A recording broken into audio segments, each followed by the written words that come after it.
Picture the 1930s. Syracuse is a transportation hub in upstate New York.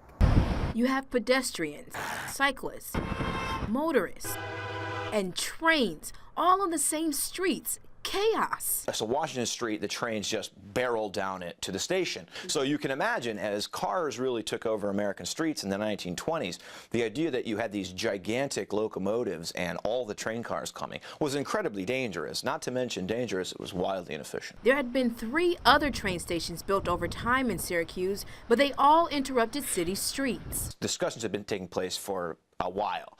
Getting the trains out of the streets, very reminiscent to what we're living through now with the decision to, ironically, rip down 81, whereas the discussion back in the 30s was, we've got to elevate the railroad. There's a lot of back and forth. Business leaders that were downtown were really leery of removing the train station from downtown. Hotel owners, cafe owners, restaurant owners were concerned that if you moved the train station out of the city, you would lose all of that economic activity. But those discussions finally came to reality. In 1933, New York Central Railroad broke ground on a station along Erie Boulevard. First, you had to clear the land. The building itself was actually one of the sort of smaller project. They had to truck in kilotons of gravel to raise the road. By 1936, construction was complete and the doors were open.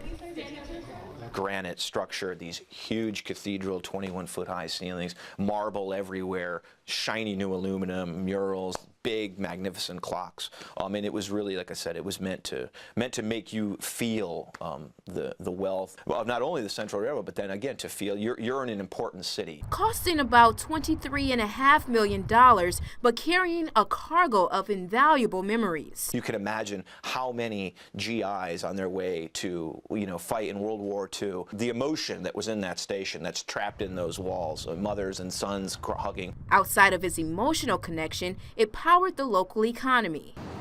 Syracuse was sort of able to weather the storm to a degree during the Depression, but like all other places, they were hit very hard. So this actually created about $17 million worth of construction jobs in the construction of the station. But its feet would soon derail. You really are to switch in time here, because by the late 1930s, cars are becoming a more regular part of everyday Americans' travel, and that is sort of removing the train as a primary mode of transportation. New York Central had to make cuts. The station in 1962 is closed, and it's sold to a developer that wants to turn it into, sort of like a shopping center. It becomes an automobile dealership for a little while. Then in 1964, it reopens as a Greyhound station, and it was then sold to our parent company in 2001. They recognize the historical significance, they recognize the architectural grandeur of the building. The station is now a hub for information, servicing Central New York, the Mohawk Valley, North Country, and the Southern Tier. But it continues to remember its transport history. The building even has its own museum inside and a mural painted on the outside of the building for all to see as they drive through the city. With the automobile industry's overtake, you might wonder, what happened to the railroad tracks through the city? Well, it's used sort of in a different way.